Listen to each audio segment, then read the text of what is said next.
Here at ancientcode.com is a story by the Ancient Code team entitled Evidence of Nuclear War in the Distant Past, the Destruction of Sodom and Gomorrah. And the Ancient Code team begins. Johnny Pepperston, thank you for the super chat. Johnny says, maybe I'm crazy, but would not angels and demons technically be aliens? I mean, they're not from here. Thank you, Johnny. Good point, sir. The story that speaks about Sodom and Gomorrah is very interesting, not only by tales of destruction, but also of the peculiar personalities involved, as the angels who warned Lot to leave the doomed cities.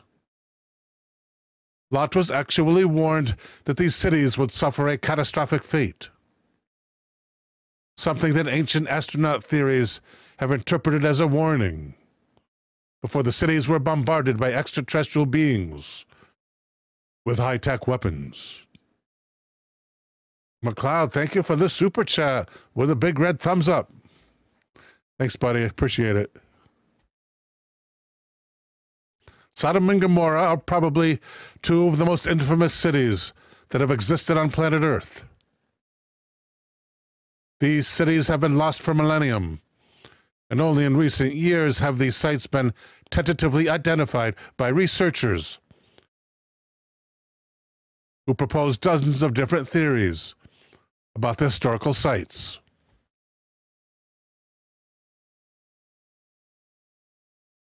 The Dead Sea is contained within a sunken block confined by two parallel geological faults, a configuration that, according to researchers, indicates catastrophic origin.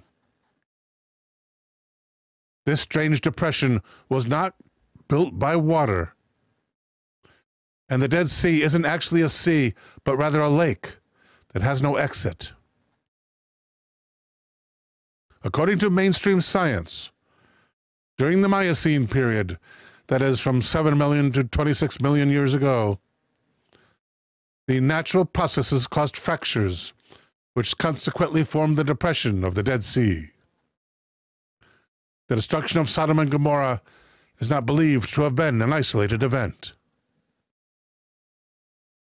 Some researchers have come forward, suggesting that Sodom and Gomorrah are the Hiroshima and Nagasaki of the distant past, over 4,000 years ago. Those two Japanese cities, of course, being the only places that have been bombed with an atomic bomb to date.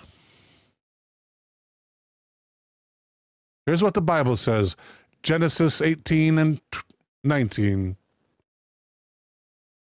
Then the Lord rained down burning sulfur on Sodom and Gomorrah from the Lord out of the heavens. Zacchaeus Hundley with a super chat. Zacchaeus says, man, this stream and chat is wild.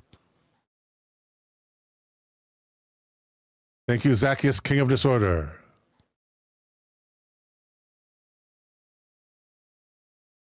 Thus he overthrew those cities and the entire plain, destroying all who lived there, and also the vegetation in the land. But Lot's wife looked back, and she became a pillar of salt.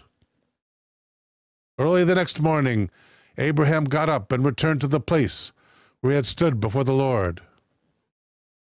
He looked down toward Sodom and Gomorrah, toward all the land of the plain.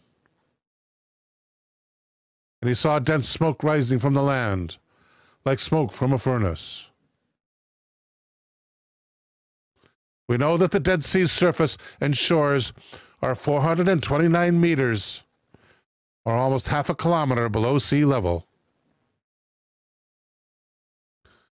The Dead Sea is 304 meters deep. That's 1,000 feet. The deepest hypersaline lake in the world.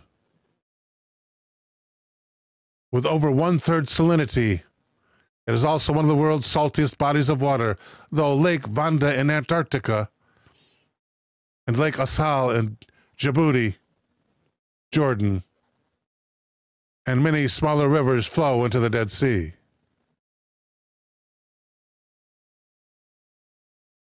The Jordan River has a major significance in Judaism, and Christianity, and to a more moderate degree Islam, is the site where the Israelites crossed into the Promised Land, and where Jesus of Nazareth, I'm sorry, I'm getting carried away, and where Jesus of Nazareth was baptized by John the Baptist.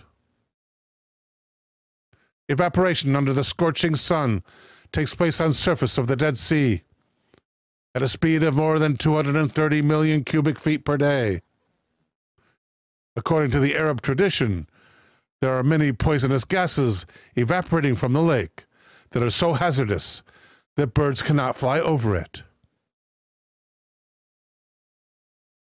The standard historical theory about the destruction of Sodom and Gomorrah, as written in the Bible as History in the Pictures by Werner Keller, suggests that the cities of the Valley of Sodom were destroyed when a tectonic plate movement caused the Great Rift Valley, of which the Dead Sea is a port of, to move, and the area at the southern end of the Dead Sea sank. However, Keller admits that this is a serious problem. There is a serious problem with this theory of a cataclysm in the Valley of Sodom. According to Keller, in particular, we must remember there can be no question that the Jordan Fissure was formed about 4,000 years before Christ. Indeed, according to the most recent presentation of the facts, the origin of the fissure dates back to the Oligocene, the third oldest stage of the Tertiary period. We thus have to think in terms of not thousands, but millions of years. Violent volcanic activity connected with the Jordan Fissure has been shown to have occurred since then, but even so, we do not get any further than the Pleistocene, which came to an end approximately 10,000 years ago. Certainly we do not come anywhere near to the third, still less the second millennium before Christ. The period that is to say, that period which is to say, in which the patriarchs are traditionally placed. In addition, it is precise to the south of the Lisan Peninsula, where Sodom and Gomorrah are reported to have been annihilated, that the traces of former volcanic activity cease. In short, the proof in this area of a quite recent catastrophe which wiped out towns and was accompanied by violent volcanic activity is not provided by findings of geologists.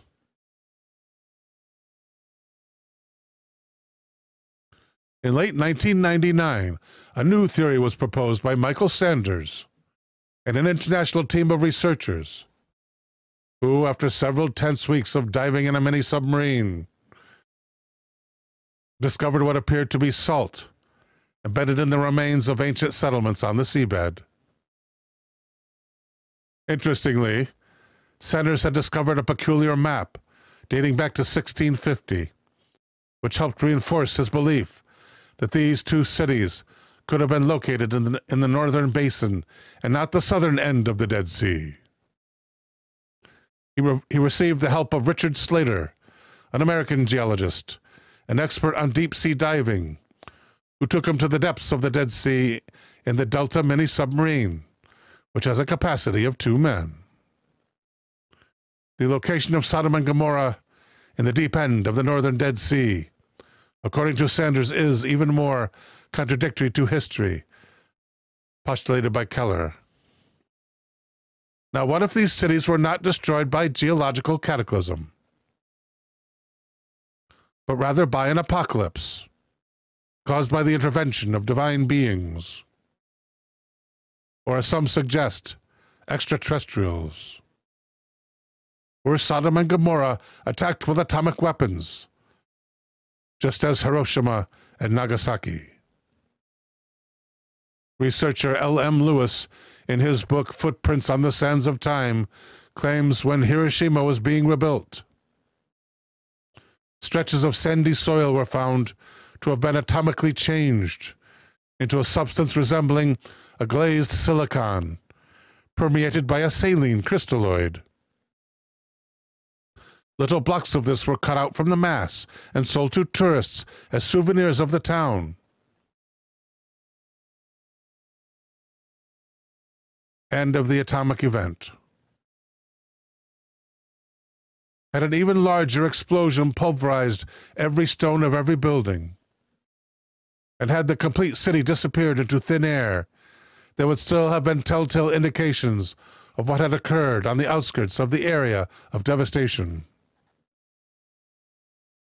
At some points, there would surely be a marked difference in the soil or an atomic change in some object of note.